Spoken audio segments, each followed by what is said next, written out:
Fala pessoal, hoje aqui comigo está uma pessoa incrível em que nas nossas conversas pré-gravação aqui eu fiquei surpreso com algumas revelações que ela me fez, né? Mas que me mostrou o como é possível ter um diálogo saudável entre pessoas de diversas tradições e tudo cooperando para uma produção literária do universo religioso.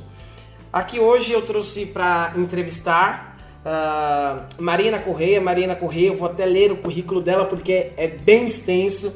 A Marina Correia, ela é doutora e mestre em Ciências da Religião, na área de concentração da religião e sociedade pela Pontifícia Universidade Católica de São Paulo, PUC São Paulo, ou seja, ela também é uma filha da PUC, assim como eu. É professora, pós-doutoranda pela Universidade Federal de Sergipe e ministra aula nas disciplinas Seminário de Pesquisa 1 e 2 e Campo Religioso Brasileiro, em Ciências da Religião no curso de mestrado e estágio supervisionado 1, 2 e 3. A Marina também é integrante do RILEP, que, como eu costumo dizer, é um dos maiores grupos de estudos do mundo. Para quem não sabe, o RILEP é uma sigla que significa Rede Latino-Americana de Estudos Pentecostais. É composta aí por grandes pessoas, grandes pesquisadores do universo pentecostal. Então, Gedeon, Maxwell Fajardo, Moab César, entre outros, e a própria Marina. A Marina está aqui hoje para a gente falar especificamente dos seus 2 livros, né? Um deles... ou melhor, os dois que vão compor o box Outras Histórias das Assembleias de Deus. Detalhe, dos 5 livros que irão compor, a Marina tem 2. Os 2, sendo que um deles é um lançamento fruto da sua tese de pós-doutorado, em que ela analisa as dinastias, as famílias das Assembleias de Deus. Então nós vamos falar um pouco mais sobre isso. Mas primeiramente eu gostaria de falar com a Marina sobre o livro dela, que inicialmente era A Operação de Carisma e Exercício de Poder, que ela vai explicar melhor um pouco do que se trata. E esse título agora ele será substituído por Assembleias de Deus, Ministério, Carisma e Exercício de Poder. Então, Marina, eu quero te agradecer por dar essa oportunidade de entrevistá-la, viu? William, muito obrigada, boa tarde. Eu fico muito feliz com o seu convite. Meu currículo não é tão extenso assim, claro que não é tão longo desse jeito, mas sempre, eu acho que é uma caminhada. Eu agradeço muito o seu convite e fico muito feliz com essas obras aí circulando novamente e vamos esperar que tenhamos bons êxitos dentro dessas do lançamento da Dinastias Assembleiana e a 3ª edição desse livro aí, Assembleias de Deus, Carisma, Ministério, Carisma e Exercício de Poder. Legal. Marina, em relação ao seu primeiro livro, do Ministério, Carisma e Exercício de Poder, do que se trata? Assim, só falar para o pessoal que está nos acompanhando, eu já li o livro da Marina desde a primeira edição, e me marcou muito porque, inclusive, eu utilizei muito como referência bibliográfica para o meu TCC, né? E eu quero perguntar para você, Marina, do que o livro trata especificamente? Olha, William, o livro trata-se da lógica de ministério. Veja só, quando eu comecei a fazer o mestrado na PUC, eu estudei um ministério, que foi o Ministério da Assembleia de Deus do Bom Retiro. E, para minha surpresa e do meu orientador, que é o professor João Décio Passos, e ele falou: Marina, vamos estudar as Assembleias de Deus nessa questão de ministério. O que significa os ministérios? Qual é a lógica desse ministério, igreja sede? Porque até então, William, o que nós tínhamos? A Assembleia de Deus. E quando eu comecei a fazer o mestrado, em 2002, quando eu entro no Ministério do Bom Retiro, das Assembleias de Deus, que eu já não consigo mais nem falar no singular, da Assembleia de Deus, do Bom Retiro, eu levei essa pergunta: onde que está a organização deste ministério? E prontamente os administradores de lá falaram para mim, olha, esse é um ministério autônomo. Esse é um ministério autônomo. Eu falei, mas quem administra? E foi uma dificuldade tremenda para nós entendermos que não se tratava de um ministério entre todos os ministérios unidos. E eu perguntei, por que autônomo? Aí eles começaram a me explicar as convenções. E eu fui feliz na escolha desse ministério, porque eu peguei já de cara um ministério autônomo, que não estava preso a nenhuma convenção. E logo em seguida o João Décio falou para mim, olha Marina, então nós temos aí já um trabalho para o doutorado. Eu praticamente usei o mestrado como piloto, como um projeto piloto, para que nós chegássemos ao doutorado. Porque aí, o que nós começamos a pensar? Qual é a organização administrativa, burocrática, a gente até então falava da Assembleia de Deus no Brasil. E aí, rapidamente, nós já mudamos esse negócio, já botamos plural, das Assembleias de Deus no Brasil. E nós chegamos, em 2008, no doutorado, eu terminei em 2006, em outubro de 2006 eu terminei o mestrado, já começamos a trabalhar em 2007, já a questão do projeto para o doutorado, olhando a lógica dos ministérios das Assembleias de Deus no Brasil. E antes de eu fazer, me submeter ao doutorado, eu já tinha ido na CPAD, que é a Casa Publicadora das Assembleias de Deus no Rio de Janeiro, umas 2 vezes, exatamente para entender o que significa ministério, o que significa igreja sede. E aí nós fizemos o recorte já do doutorado, pegando a partir de 1940, que foi, teoricamente, foi onde começou a surgir as igrejas sede. Começou a surgir os grandes templos, que hoje o Gedeon chama templo shop e por aí afora, para que nós entendêssemos essa lógica. E todo mundo me perguntava assim, sabe, William, mas tem lógica? Os próprios assembleianos me perguntavam, os pastores, mas professora, você quer encontrar lógica? Qual é a lógica que você quer encontrar? Eu falava, a lógica administrativa. E todo mundo ria, porque parecia uma coisa assim meio que sem fundo. Eu não ia conseguir chegar ao final desse doutorado. Pois bem, chegamos, porque nós conseguimos. Ele vai tratar exatamente disso. Quem são as Assembleias de Deus administrativamente, no quesito burocrático? Porque eu não estou trabalhando as igrejas base das periferias, as pequenas igrejas, as menores, que são geralmente carismáticas. Por isso que nós vamos usar os 3 tipos de dominações do Weber. Porque eu pego do pastor presidente. Quem que é o pastor presidente?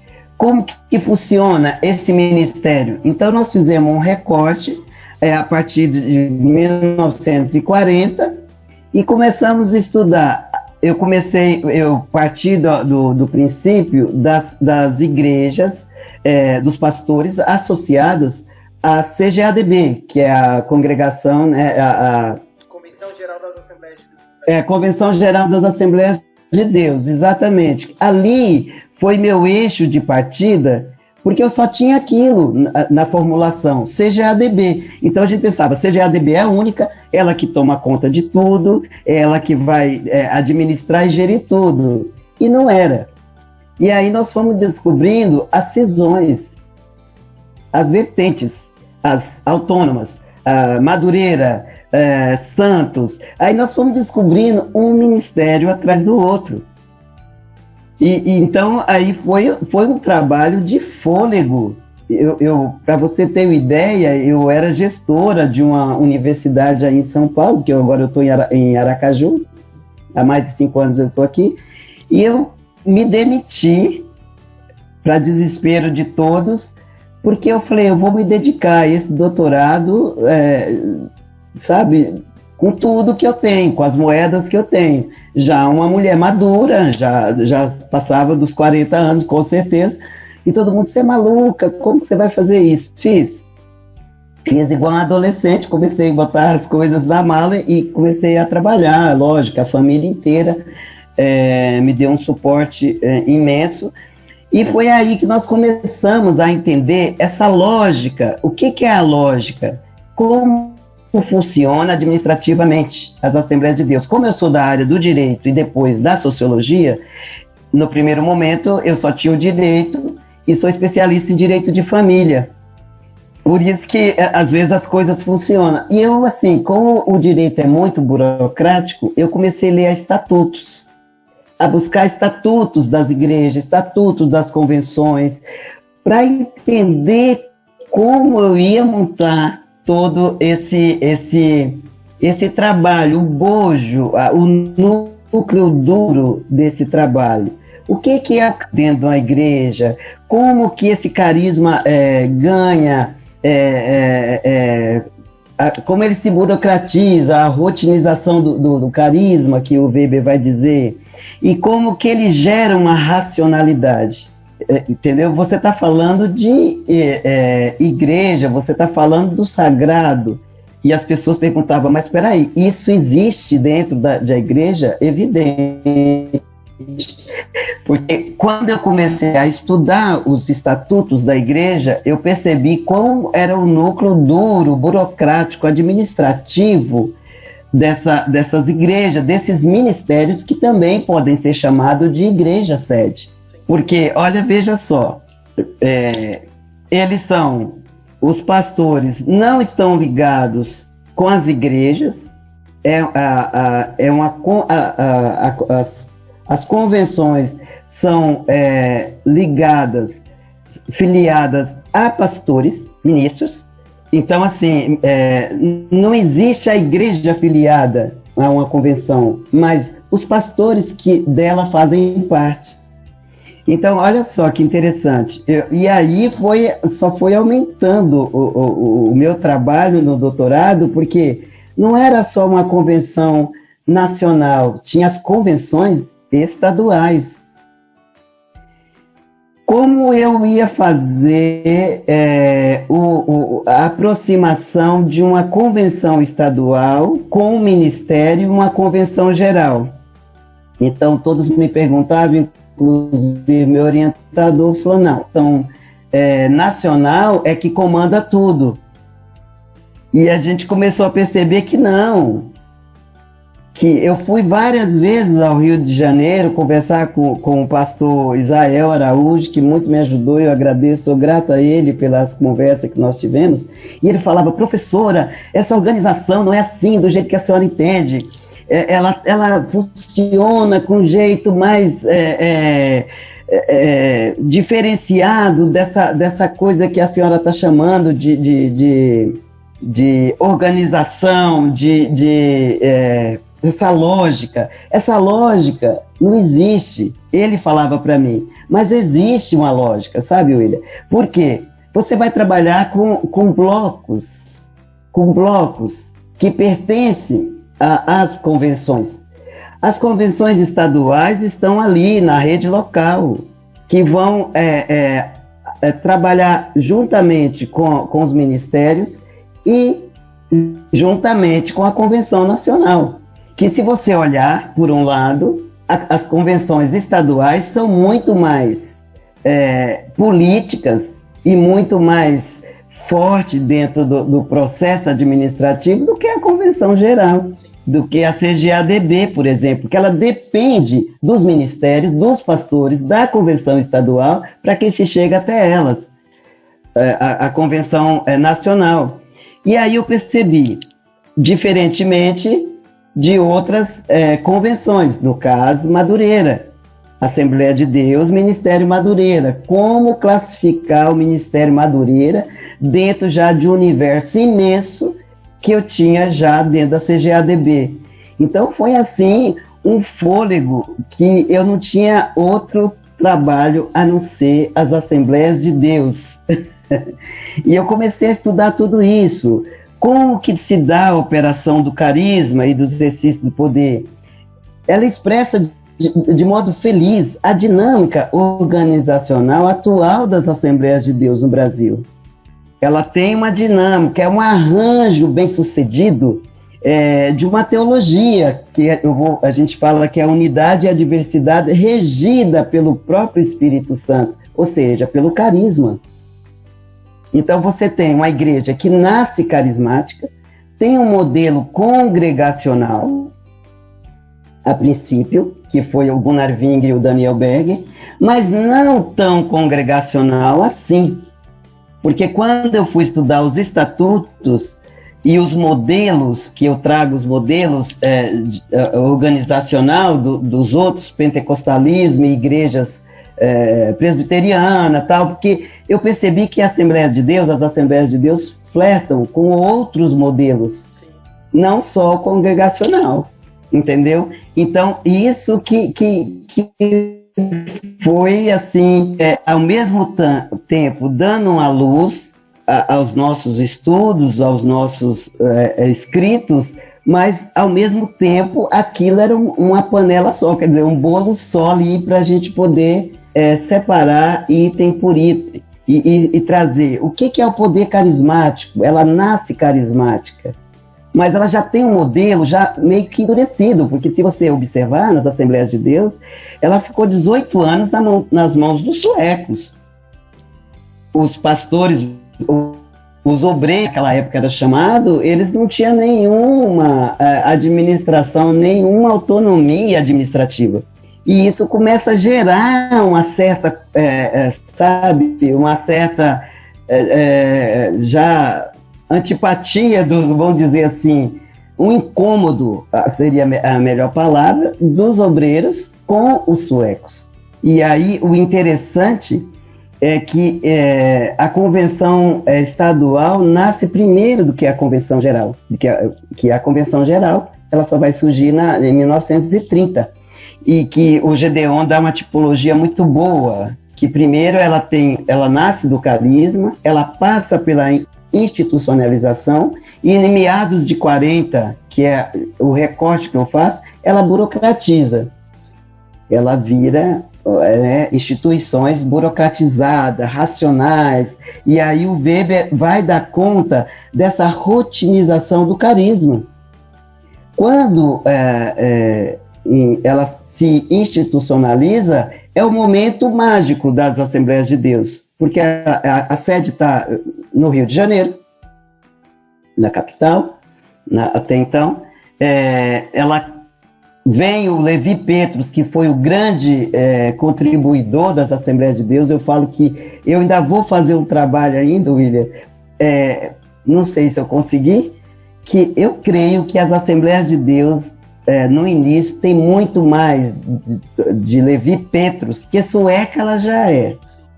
Ela tem já um formato sueco, embora ela tenha o pentecostalismo. Mas o pentecostalismo, naquela época, ele estava quase em todos os lugares já. O pentecostalismo cresceu como uma rede. Então, quanto mais imigração, mais vai se criando a questão da religião. E ele vem uma única vez no Brasil, o pastor Levi Petrus, sueco, que desde 1914 recebe relatórios dos suecos, do Daniel Berg, em relação à igreja, e vai traçar aí começa a entrar a autonomia dos pastores brasileiros. E Macalão é o que está na fila ali, cara. Macalão é o cara que foi batizado por Levi Petrus, e aí eu digo que a partir de 1940, esse pentecostalismo assembleiano já não era tão sueco mais, ele começa a ser brasileiro. Eu acho que isso se dá ali já, eu acho que ali já se dá também na Convenção de Natal, lá em 1930, ali naquele limiar de tempo em que os suecos entregam a direção, oficialmente falando, né, para os brasileiros, e aí você tem uma certa, como que eu posso dizer, uma certa descentralização dos suecos, aí você já tem os pastores brasileiros começando a assumir cargos de destaque, você tem algumas figuras que começam a ganhar determinada importância nesse ciclo nacional. O Paulo Leivas Macalão, por exemplo, eu dizia com o Maxwell que assim, é impossível passar pela história das Assembleias de Deus sem citar a figura do Macalão, e eu e o Maxwell, assim, a gente chegou num consenso de que, assim, com muito custo a gente admitir que, assim, eu acho que o Paulo Leivas Macalão seria a figura mais emblemática da história das Assembleias de Deus no Brasil. Porque, assim,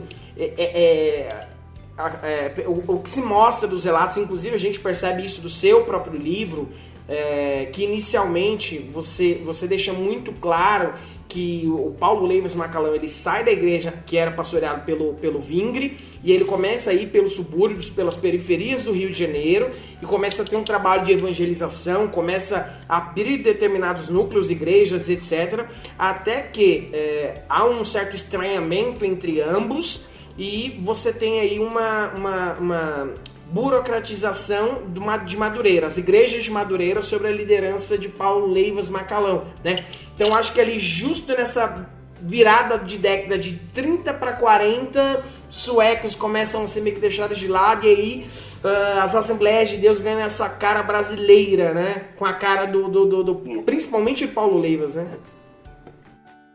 Exatamente. Então, assim, a convenção geral que você citou aqui, que vai acontecer no Natal, ela vai dar essa cara de brasilidade, entendeu? Ela vai criar no brasileiro, as Assembleias de Deus é a nossa cara, é a nossa matriz pentecostal, porque veja só, se você olhar a congregação cristã no Brasil, ela não foi tão efervescente como as Assembleias de Deus, e elas têm uma diferença de 11 meses de fundação, que é 1910, 1911, já está ali, mas elas trabalham com modelos e teologias totalmente diferentes. Então, a Assembleia de Deus, a partir de 1930, da Convenção Geral, ela ganha formato brasileiro, e aí você percebe, William, toda uma fala brasileira de se fazer igreja, que são aquele negócio, ele sai, mas não sai, são os arranjos. Porque o Paulo Leivas Macalão, ele cria a Madureira, depois ele vai tornar o ministério autônomo, e aí ninguém nunca assumiu essa autonomia, porque todo mundo fala, não, quando a igreja cresce muito, o Israel cansou de me explicar isso, quando a igreja cresce muito, ela ganha autonomia. Mas eu pergunto para você, será que naquela época alguém pensava nesse modelo? Porque se já no início ele não funcionava tão bem assim, por que só a partir de 40 que o Ministério de Madureira vai ganhar autonomia? Você entendeu? Porque ninguém tem tanta autonomia assim, e os suecos da Tavaí, depois o Gedeon vai explicar muito bem no trabalho dele a questão dos americanos que chegam mais ou menos também nessa época, são os institutos bíblicos, então assim, tem toda uma racionalidade acontecendo a partir de 1930, começa realmente a racionalização, e o Gedeon vai chamar de burocratização, que é uma maneira de você... o poder e carisma se encaixam, né, dentro de uma lógica dos jogos políticos econômicos, historicamente constituídos. Então você não pode deixar de levar, por exemplo, o que está acontecendo na década de 40? Nós temos aí, Macalão é filho de militar, atuante com Getúlio Vargas. Então, você tem muito próximo um modelo de Brasil e um modelo de Assembleias de Deus da década de 40 para frente. Entende? Então, fica mais fácil de você colocar, se encaixar ali o carisma. Não existe o carisma puro. Você entendeu? Não existe o carisma puro. Ela vai dar uma lógica, essa pureza, ela não vai ser exatamente assim, mas ela vai agregar os tipos ideais que o Weber vai trazer, né, do carisma, da burocratização e da racionalidade. porque não se pensa mais só em levar as pessoas para a igreja, mas como formar pastores, como fazer um bom líder, porque naquela época era chamado de líderes de campo, e o próprio Paulo Leivas Macalão vai mudar isso aí para pastor geral de campo, que ele vai sair no jornal do Boa Semente, eu acho que eu trago isso também nesse livro, que ele vai falar, quem vos fala é o pastor geral de campo, e vai lapidando essa nomenclatura, e vai lapidando, e aí você tem essa figura hoje emblemática de um pastor presidente. O que é um pastor presidente? O Gedeon fala, na igreja católica você tem um papa, nas igrejas Assembleias de Deus você tem um pastor presidente. Porque se encerra nele. Ele é o poder. Ele tem, olha que interessante, quando eu vou buscar esses modelos, eu tenho um ministério, ou igreja sede, ali elas vão fazer filiar igrejas, não só da região local, mas de todo o Brasil e até fora do Brasil, filiadas ao ministério. Então, era uma dificuldade para as pessoas entenderem. Assembleia de Deus, Ministério Belém. Assembleia de Deus, Missão. Assembleia de Deus, Madureira. Assembleia de Deus, Santos. Era isso que instigava as nossas mentes, eu e meu orientador. O que é isso? Como assim? E a gente descobre que aí nós vamos trabalhar com grupos monolíticos, né? Cada um no seu, mas que tem uma relação. O Maxwell vai usar muito, William, a questão do esgarçamento, e eu trabalho com as cisões, rachaduras, que eu vejo as Assembleias de Deus como rachaduras. Eu falo para o Maxwell que ele é muito educado, embora seja também, mas eu não vejo ali como esgarçamento, mas ele tem lógica o que ele fala. O Maxwell tem muita lógica nessa coisa do esgarçamento, porque existem práticas que você só vai encontrar nas Assembleias de Deus, seja ela qual for, não vai diferenciar. Esse modelão assembleiano, essa tradição assembleiana, faz parte das Assembleias de Deus. Então, o Maxwell tem muita razão quando ele fala que tem um esgarçamento. Alguns fios se rompem, mas outros continuam ainda segurando. Eu digo que a rachadura é quase isso também. Ele cria blocos rachados, mas eles estão ali. Você entendeu? Então, eu vejo que é interessante. E ela vai abrigar ali, concomitantemente, essas práticas de poder com igrejas, né, como complementares necessárias da sobrevivência. Ou seja, uma assembleia não vive isolada da outra.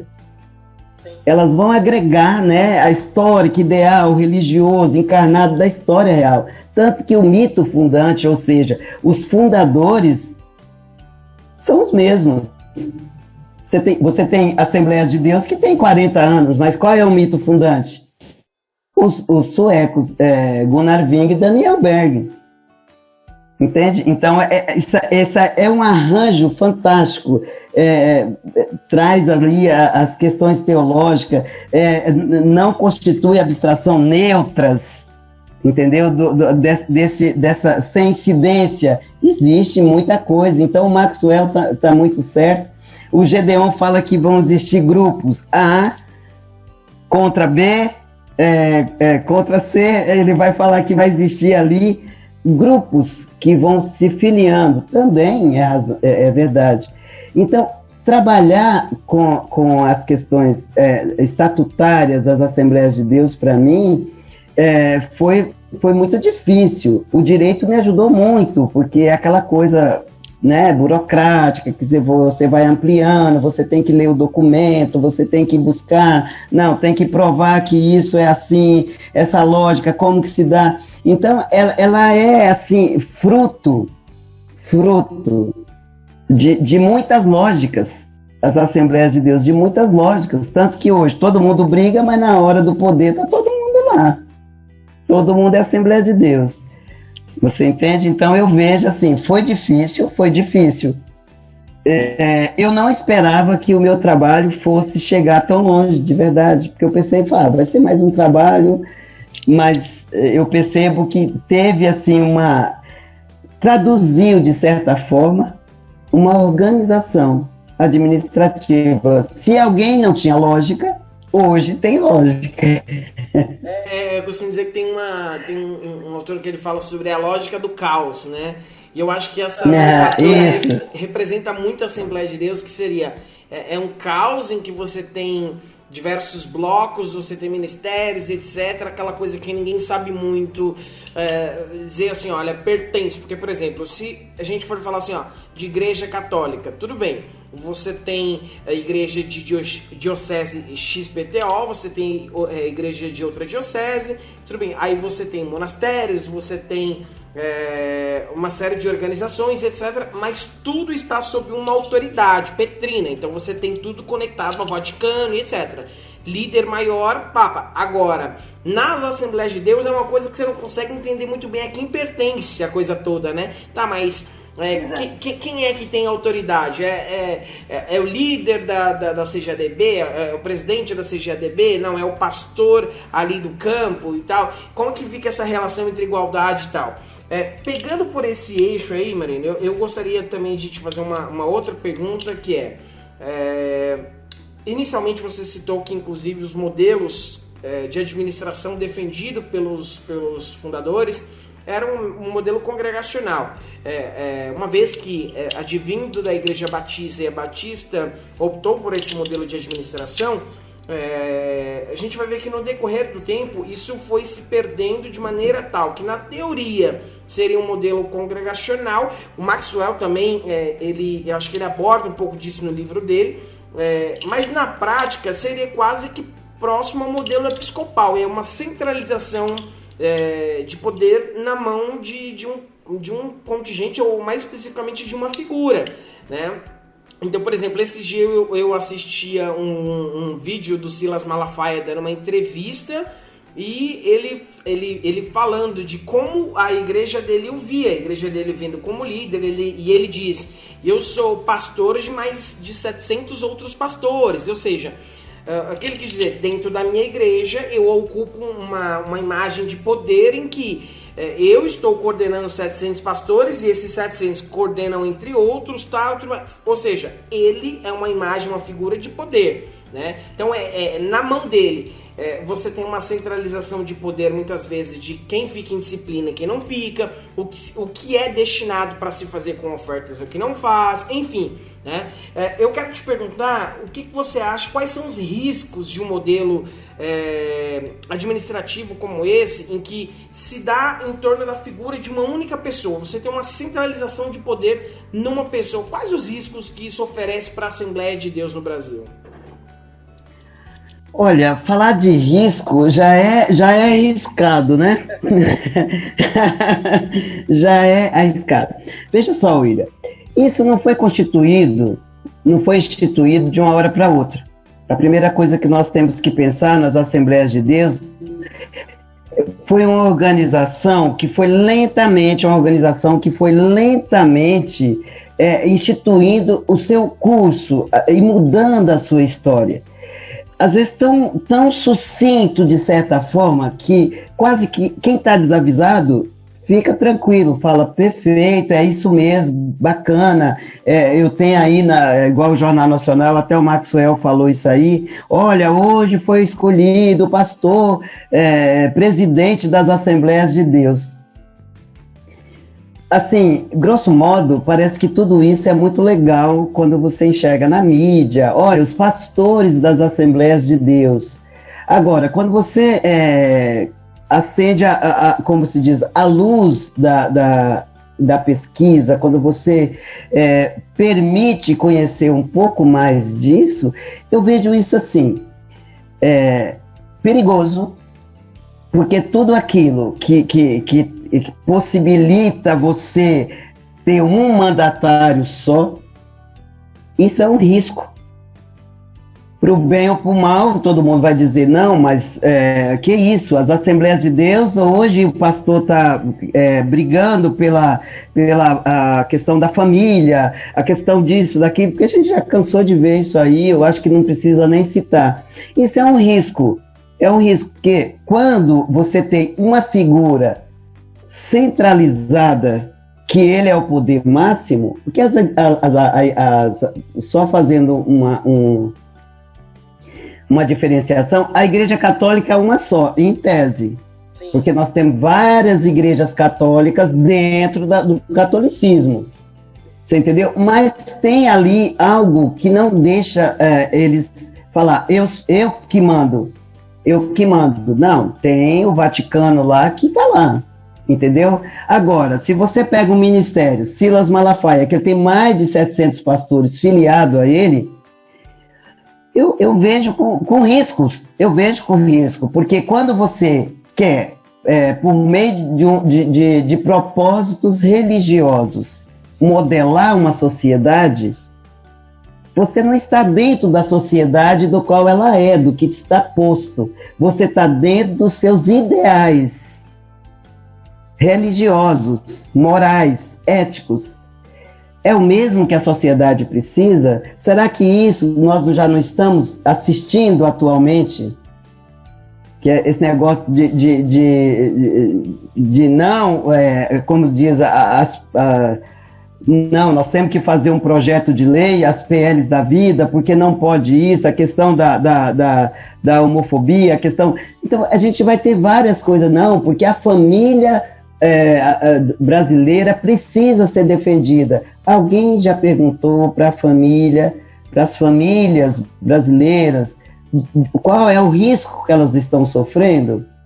Então, eu vejo hoje, tentando responder sua pergunta, que eu falei que já você falar de risco já é um risco. Mas eu vejo assim, eu vejo as Assembleias de Deus com os mesmos riscos que eu já vi no catolicismo. De achar que ali dava conta, e ninguém dá conta. Ninguém dá conta de uma sociedade, você tem que ver o local, onde que está instalada, qual que é a sociedade que está ali, o que elas trazem de eficácia para a sociedade. Por exemplo, será que um pastor presidente conhece as Assembleias de Deus da periferia? Entendeu? Porque, como o Wagner Marx fala, está tudo junto e misturado nas periferias. E eu sou uma pessoa de periferia de São Paulo. Você sai de uma igreja, Assembleia de Deus, vai para outra, Deus é amor, vai para outra não sei o quê, logo tem ali um candomblé, tem ali disfarçado, tem uma igreja e um bar, e aí você precisa conhecer o seu local, a sociedade em que você está inserido. Porque quando eu falo, ninguém nasce faltando alguma coisa porque quer. E eu sempre falo isso com os meus alunos, quando eu estou em sala de aula, que eu digo, gente, cuidado com as teorias, porque são luvas apertadas para muitas mãos. Se você não conhecer o local, se você não tiver uma realidade do campo que você está pesquisando, você corre sérios riscos de fazer análises apressadas sem, de fato, olhar. Então, eu vejo com risco, sim, uma sociedade que está sendo modelada pelo pentecostalismo. Eu acho que a gente já tem tanto religioso aqui, entendeu? Precisaria ver qual é a nossa realidade, qual é a realidade do Brasil. E a realidade do Brasil só aceita, de certa forma, isso, porque nós somos um povo que gosta da tradição, mesmo que não utilize de toda essa tradição. Mas a gente vem de uma coisa já que há muito tempo já deveria ter esse conflito de modernidade e tradição, já está de todo sempre na nossa... Isso aí é da era colonial para frente, não sei, penso eu. Marina, agora já entrando um pouco nesse novo título, nesse novo livro, essa obra que está prestes a ser publicada, que é Dinastias Assembleianas, a gente falou um pouco sobre o Paulo Leivas Macalão, que dá início ao ministério de Madureira, às igrejas de Madureira, igrejas essas que se tornariam hoje um dos maiores ministérios, né? E aí você tem, depois do ministério de Madureira, as suas... como que eu posso dizer, os seus esgarçamentos ainda, talvez um pouco disso que o Maxwell também fala, porque, por exemplo, você tem Madureira, mas você tem os campos, né? Então você tem um campo do Brás, né, que hoje gerido e administrado pelo Samuel Ferreira e tudo mais, né? Você tem ali nessa primeira linha disruptiva entre brasileiros e suecos, 2 grandes pastores e posteriormente nenhum deles tiveram pessoas que deram continuidade à sua liderança. Então, por exemplo, você tem um Paulo Leiras Macalão, que hoje, se alguém perguntar, existe alguém da família do Macalão na liderança do ministério que ele fundou, talvez a gente nem saiba dizer se existe ou não. Por exemplo, o outro, Cícero Canuto de Lima, né? Que foi talvez um dos grandes, né? Se bem que a igreja do Ministério de Belém teve pouquíssimos pastores presidentes, tem o Cícero Canuto de Lima, você tem agora o José Wellington, e, se eu não me engano, o Gunnar Vingre, o Daniel Berg, se eu não me engano, foi pastor também da igreja de Belém por um período de tempo. Então você teve ali 3, 4 pastores desde que a igreja aqui em São Paulo começou. E o que eu quero te perguntar é justamente isso. O que o livro Dinastias Assembleianas vai tratar? Enfim, eu quero deixar esse espaço aberto para que você me fale sobre essa nova obra que será publicada. Então, William, obrigado pela pergunta. Essa Dinastias Assembleianas, ela vai praticamente, responder também, em certa medida, o que você acabou de me perguntar. Quais os riscos? Eu acho que a Dinastias Assembleianas já é o fruto dessa centralização de poder. Porque, olha, veja só, se o pastor é escolhido pelo carisma, e eu sempre falo, tem muita gente carismática dentro da mesma família, entendeu? Porque se o primeiro os primeiros pastores não fizeram dos seus filhos sucessores, nós temos aí várias questões.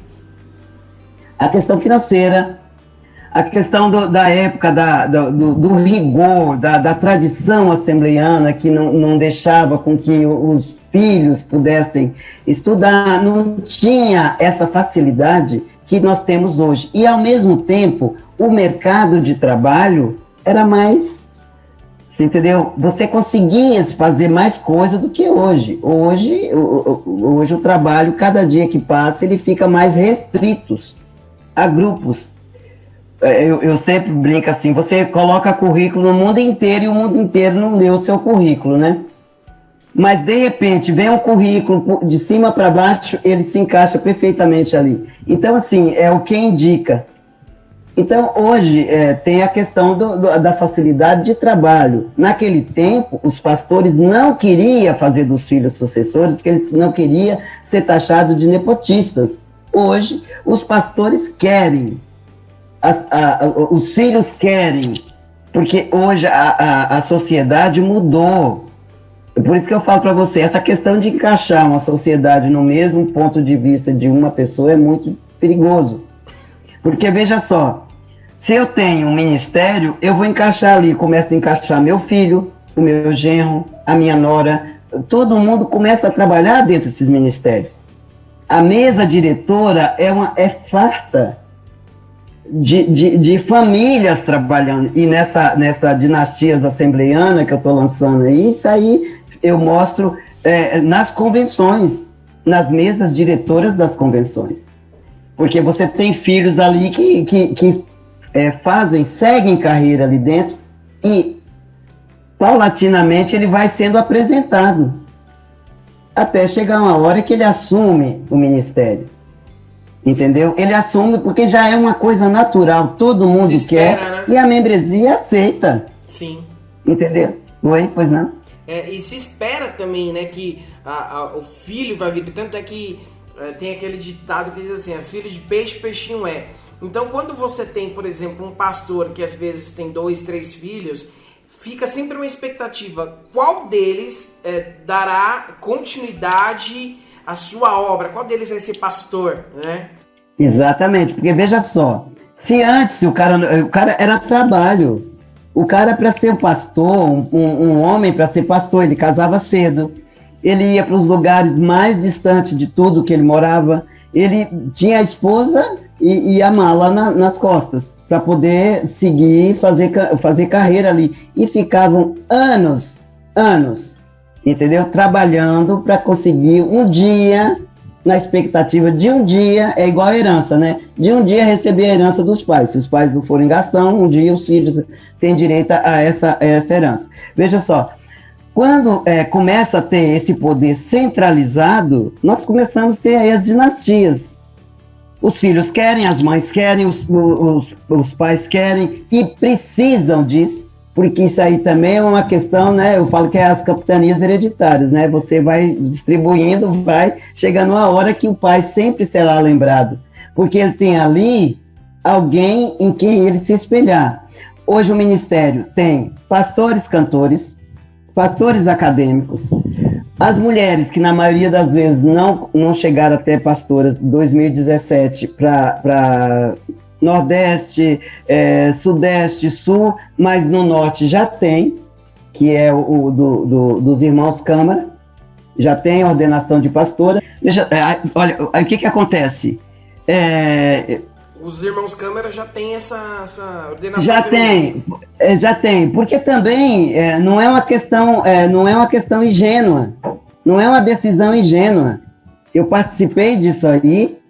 Os irmãos Câmaras, quando rompem com a CGADB, já tem anos de concorrência pela CPAD, por ser pastor-presidente da CGADB. E quem é pastor-presidente da CGADB herda a CPAD, Controla, né?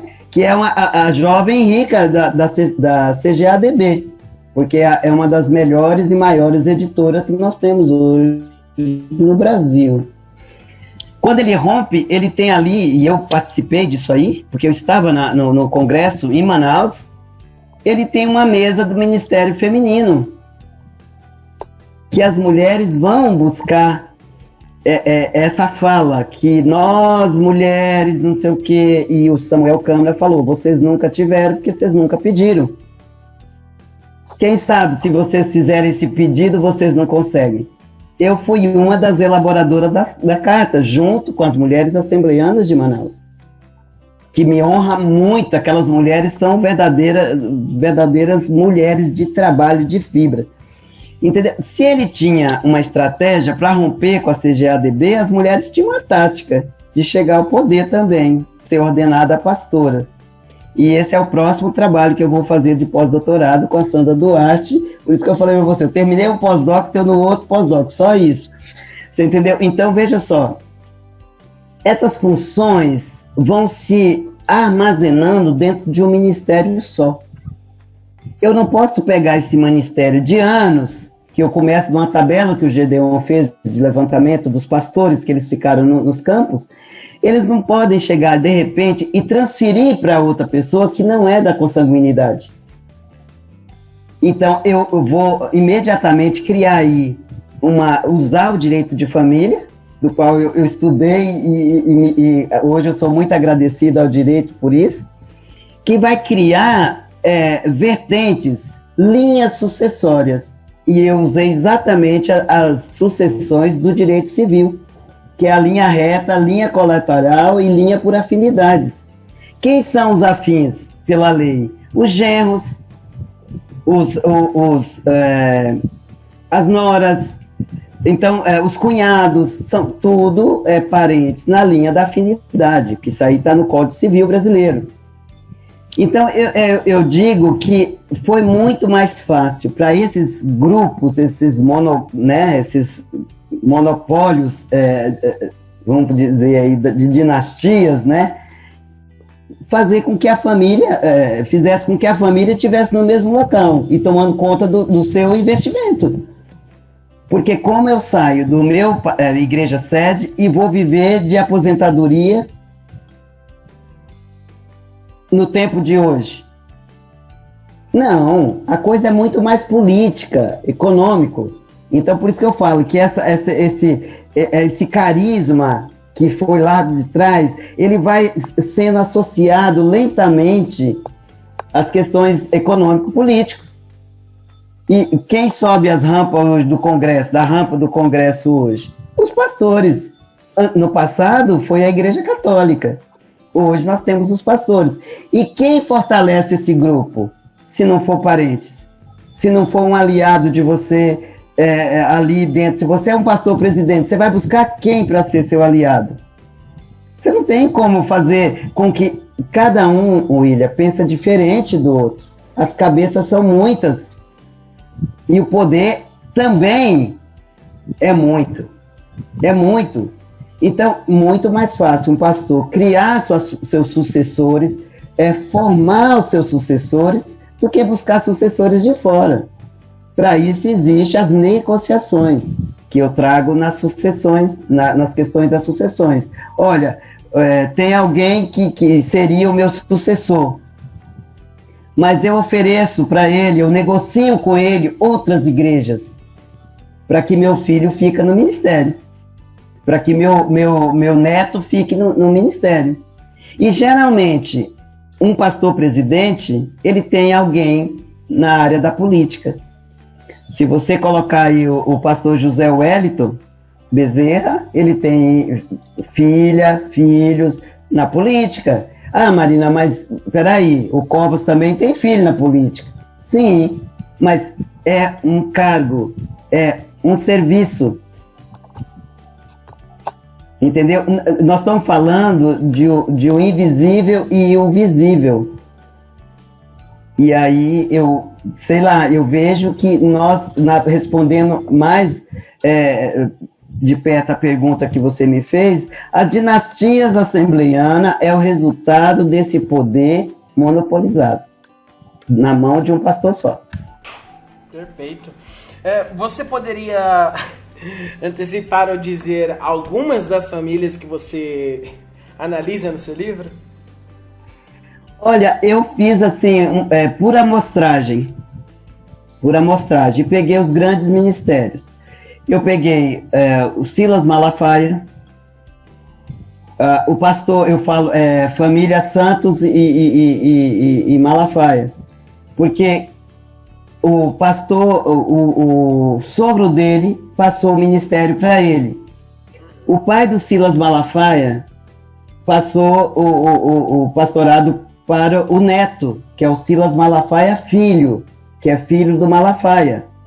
Então, ele foi criando ali, ele rompe com a CGADB, se não me engano, em 2007, e ele vai criar aí a Assembleia de Deus, a AVEC, né? Vitória em Cristo. E ali ele tem o filho, ele já é herdeiro do sogro, e o pai dele faz herdeiro o neto, que virou um bloco pesado. Nós temos também o próprio José Wellington Bezerra da Costa, com o filho, que agora o José Wellington Bezerra da Costa Júnior é o atual pastor-presidente da CGADB, quer dizer, ele ficou 30 anos no poder, quando ele sai, ele coloca o filho dele. Entendeu? E ele já tem um ministério de Belenzinho, em São Paulo, que é Belenzinho, que é a dor de quem está fora disso aí, porque se confunde Belém do Pará com Belém de São Paulo, com Belenzinho, ninguém sabe mais quem é quem. Entendeu? Então, tem a família Câmara,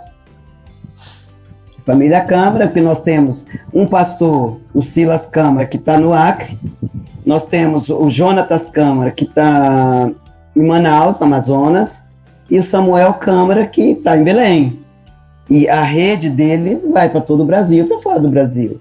Porque às vezes a gente tem o engano, Ira, de achar que você só pode criar uma rede dentro do lugar que você está. E não.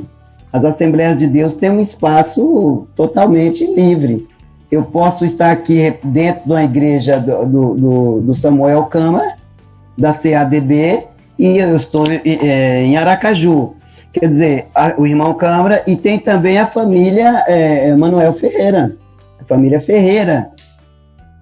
Se eu for jogar também para Santa Catarina e por aí afora, eu tenho aí uma gama que eu trago nos livros. O pastor Nito dos Santos, que ele tem sogro, que lá em Blumenau faz, o Nilson, que é o Siqueira, que é o genro, e isso em 2000. Quer dizer, não é tão coladinho aqui, não é coisa tão... Então nós temos várias famílias, nós temos de Pernambuco, nós temos família também, eu falo que a família Ferreira, da ADES de Madureira, é a guardiã do templo. Por quê? Porque eles são vitalícios. Porque tem uma diferença entre a Madureira de modelos, por isso que é difícil estudar os modelos. E isso eu fiz no doutorado. Que é o quê? É quando você tem a CGADB, que precisa de votos, e a Madureira, que o pastor presidente é vitalício. E ele traz os filhos dele como o primeiro vice, o segundo vice, e por aí afora. Então ele está tranquilo, ele é o guardião do templo.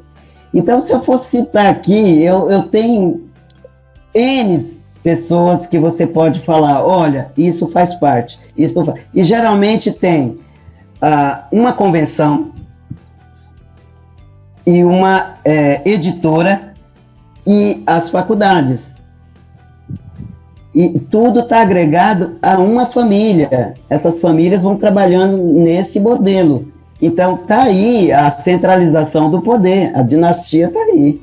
Então, eu tenho, assim, de pronto, eu falo para você do família Bezerra da Costa, a família Câmara, a família Ferreira, a família Malafaia, e tem no Blumenau, tem outras, tem a família lá no Recife também, que já está seguindo isso aí. Então nós temos aí para todo mundo, Perfeito, perfeito. Marina, eu quero aqui te agradecer pelo tempo que você dispôs a nos falarmos sobre essas duas obras que irão compor esse box.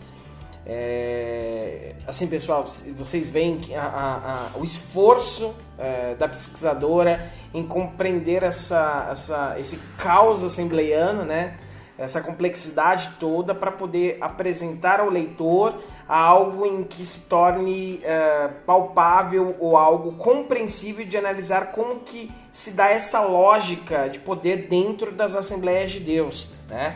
Então a Marina tem o seu livro como fruto de mestrado e doutorado, e você tem agora Dinastias, que é fruto do primeiro pós-doutorado dela, né? E aí a gente espera que em breve serão lançadas mais obras frutos do segundo pós-doutorado que ela está fazendo. Então, Marina, eu quero te agradecer pela sua disposição. Para a gente foi mega importante ter a explicação do que se trata sobre os seus livros. Enfim, mais uma vez eu quero agradecê-la pela sua disposição, querida.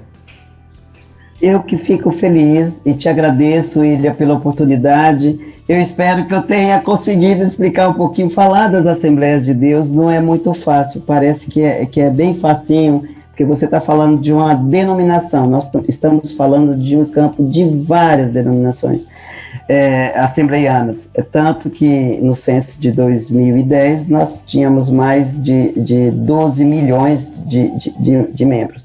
Então eu quero te agradecer pela oportunidade. Eu espero que nós tenhamos outros encontros para falar disso aí, e fico inteira à disposição para a gente conversar, para nós conversarmos no futuro. Agradeço muito, a oportunidade é muito rica. Amém, querida. Obrigado, viu? Eu que agradeço, William. Agradeço muito.